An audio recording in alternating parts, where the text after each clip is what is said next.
हर हर महादेव। प्रिय दर्शकों, इस वीडियो में चर्चा हम करने जा रहे हैं मिथुन राशि की, अर्थात मिथुन राशि वालों के लिए मार्च मिड से लेकर के पूरा अप्रैल, विशेषकर अप्रैल का महीना कैसा रहने वाला है, इसी विषय पर इस वीडियो में डिटेल में चर्चा करने जा रहे हैं। मिथुन राशि वो राशि है जो कई सालों से बेहद उतार चढ़ाव का सामना कर रही है। आप कर ही रहे हैं। हाँ, कुछ का हालात सुधरा है, जैसे मैंने पिछली वीडियो में भी कहा था और कमेंट में भी आया है। लोगों ने कमेंट किया है कि हाँ आचार्य जी, जैसा आपने कहा है कुछ हालात तो सुधरे हैं, रफ्तार नहीं पकड़े हैं, वो अलग बात है। और इतने जल्दी रफ्तार पकड़ते भी नहीं है, ग्रह थोड़े बहुत ठीक हुए हैं, लेकिन कईयों के तो ग्रह बेहद खराब है अभी भी, क्योंकि उनका राशि का स्वामी, और इसको लग्न भी मानकर चलिए आप, ठीक है, ये लग्न के हिसाब से भी है। इनका लग्नेश और राशि का स्वामी, और यदि इनका भाग्येश अगर अस्त हो, कमजोर हो, त्रिकस्थ हो, मृत अवस्था का हो, जब भाग्येश मृत अवस्था का हो उसको समय लगता है, क्योंकि आप मिथुन राशि वाले बर्बाद हुए थे, लेकिन खत्म तो बिल्कुल नहीं। और जैसा मैं कहूंगा आगे 45 दिनों के लिए वैसा करना। हजारों लोगों ने मेरी वीडियोज देख करके अपने जीवन को सार्थक किया है, और मैं आपको भरोसे से कह रहा हूं, आप भी अपने जीवन को सार्थक बना सकते हैं, फिर से वापसी कर सकते हैं, क्योंकि ब्रह्मांड में जो ग्रहों का बदलाव हो रहा है ना, असाधारण सफलता दे रही हैं, और दूसरे शब्दों में कहें तो असाधारण सफलता देंगी ब्रह्मांड की ये शक्तियां। बस जैसा मैं कहता हूं वैसा फॉलो करना। शनि महाराज 17 मार्च सुबह 4:40 पर उदित हो रहे हैं, जो कि आपके लिए कौन है? भाग्येश है, यानी कि भाग्य का उदय होना। मैंने कहा था ना आपसे, आपका भाग्येश ही अस्त था। आज भाग्येश ही अस्त हो, और आपका भाग्येश केवल नहीं, और जो विदेश में रह रहे हैं ना हमारे भाई बंधु इष्ट मित्र माताएं बहनें, इन सब का समय खराब था, अस्त था ग्रह। लेकिन अब जो है वो उदित हो रहे हैं 4:40 पर। एक दूसरी बात है, बुध शुक्र का युति संबंध भी बन रहा है, जो कि लक्ष्मी नारायण राजयोग बनाता है, नीच भंग राजयोग भी बना रहा है 31 मार्च से लेकर के 24 अप्रैल के बीच में। शुक्र मंगल का युति संबंध धन शक्ति राजयोग बना रहा है, सुपर है, शानदार है।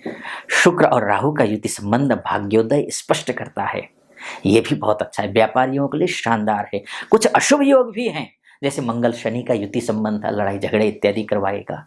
उसी तरीके से राहु और बुध का जो जड़त्व योग बना देता है, यानी कि पैसे आने का योग बना रहा है, इसके साथ साथ में जाने का योग भी बना रहा है। क्या कुछ करना है ये डिटेल में मैं बताऊंगा। वैसे भी ये जो है ग्रह गोचर के हिसाब से मैंने थोड़ा सा 2 मिनट में आपको बता दिया, क्योंकि इसका डिटेल में जो चर्चा है, मैंने एक और मेरा चैनल है वो आचार्य मुक्ति करके इस नाम से है, यूट्यूब चैनल है, नीचे डिस्क्रिप्शन में उसका लिंक मिलेगा आपको, आप वहां जाकर के देख सकते हैं।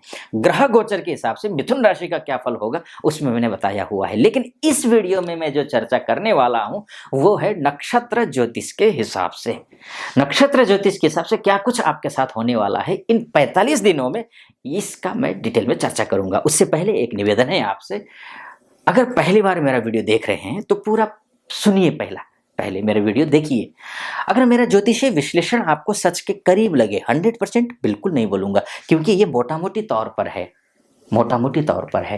ना। आपकी कुंडली ही आपका डीएनए है, यानी कि date of birth, time of birth और प्लेस ऑफ बर्थ के हिसाब से जो आपकी कुंडली बनती है, उसमें अगर ठीक ठाक स्थिति में भी ग्रह हैं, तो जो मैं कह रहा हूं, जो फलादेश कर रहा हूं, वो 100% आप पर सटीक बैठेगा, अन्यथा आपको निराशा होगी, और इसके लिए मैं माफी चाहूंगा अभी से।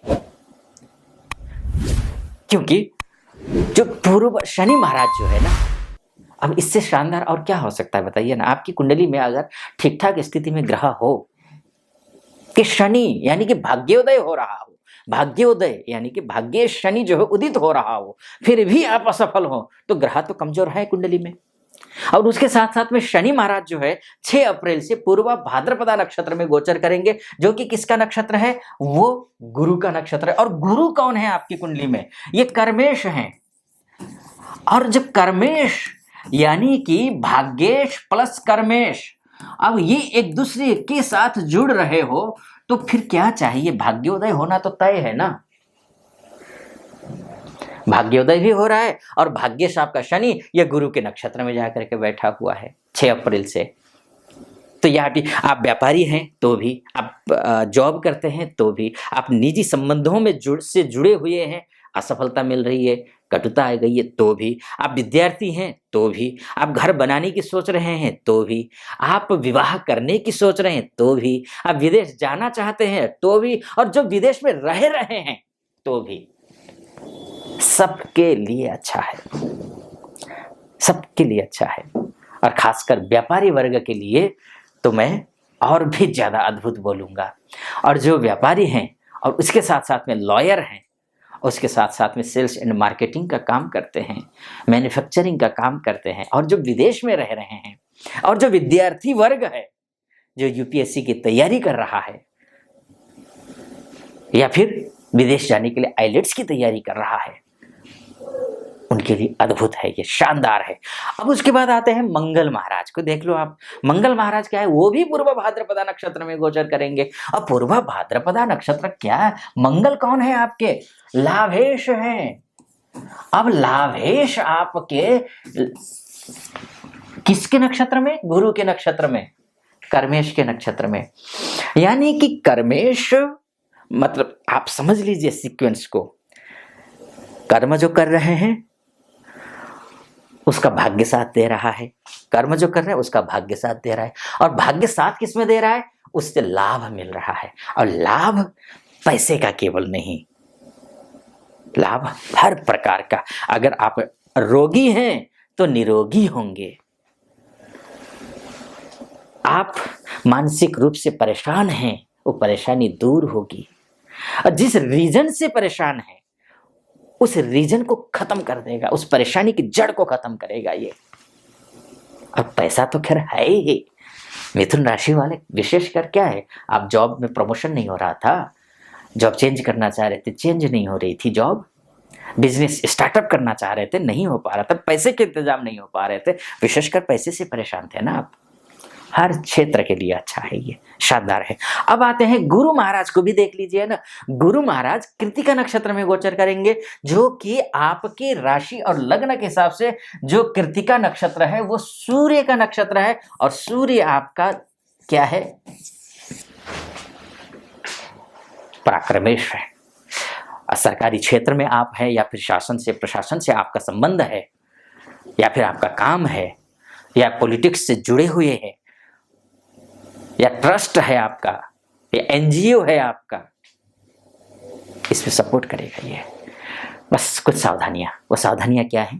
जैसे कि शनि मंगल का युति संबंध भाग्य स्थान में होना, ये ठीक नहीं है। लड़ाई झगड़े विवाद अनावश्यक रूप से होंगे, जिससे अगर आप उसमें पड़ गए, आपका भाग्य आपका साथ नहीं देगा। इसलिए आपको क्या करना है? एकदम पॉजिटिव रहना है, पॉजिटिव रह करके लड़ाई झगड़े इत्यादि से दूर रहना है, तो आपका भाग्य आपका साथ देगा। एक दूसरी बात, बुध अभी फिलहाल आपको यहां दिख रहा है, बुध यहां आएगा, जड़त्व योग भी बना रहा है। राहु बुध का संबंध जड़त्व योग बनाता है। तो क्या होगा? आपको जो पैसे आने का स्रोत है ना, पैसा तो आएगा। लक्ष्मी नारायण योग बन रहा है, धन योग बन रहा है, धन शक्ति योग बन रहा है, नीच भंग राजयोग बन रहा है, गुरु शनि पूर्व भाद्रपदा में, ये सब बन रहा है, अच्छा है। लेकिन जड़त्व योग पैसा आने के साथ साथ में पैसा जाने का रास्ता खोल देता है, और आपको जरूरत है पैसा तो आए लेकिन स्थिर बना रहे, वो जरूरी है आपके लिए। जाने के रास्ते को ब्लॉक करना है। कुछ उपाय बताऊंगा, उन उपायों को फॉलो कीजिए। सबसे पहले करना क्या है आपको कि देखिए, 14 मार्च से लेकर के 14 अप्रैल के बीच में ये खरमास है, और खरमास में क्या क्या नहीं करना है आपको, ये आप समझ लीजिए।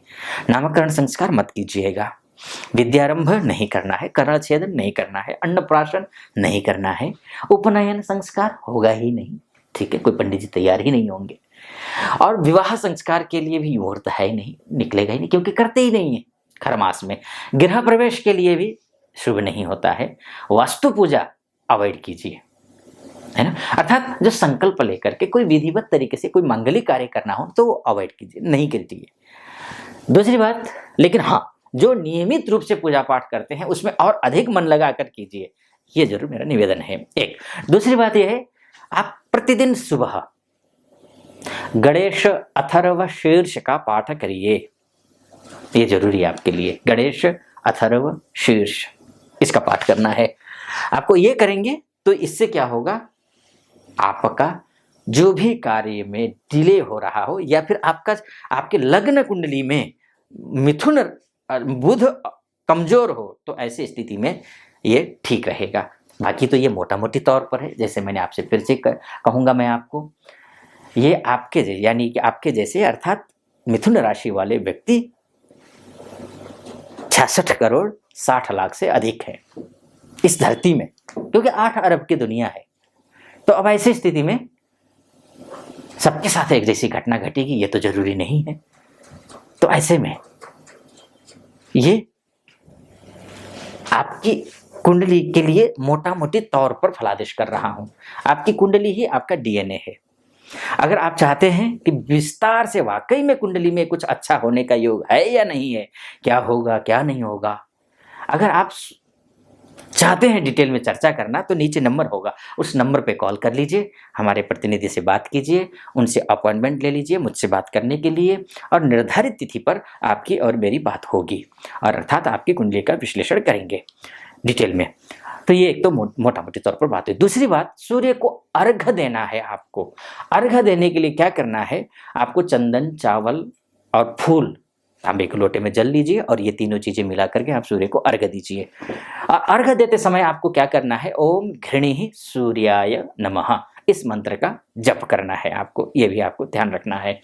इतना करिए। इतना करने के बाद निश्चित रूप से जैसा मैंने फलादेश किया है तो ये फलादेश आप पर सटीक बैठेगा। बाकी विस्तार से जानना चाहते हैं तो नीचे नंबर है ही, कॉल कर लीजिएगा। कैसा लगा आपको वीडियो? अच्छा लगा हो तो चैनल को सब्सक्राइब कर दीजिएगा, वीडियो को लाइक और कमेंट बॉक्स में जा करके हर हर महादेव 5 बार या 11 बार अवश्य लिख दीजिएगा। फिलहाल अनुमति दीजिए। हर हर महादेव।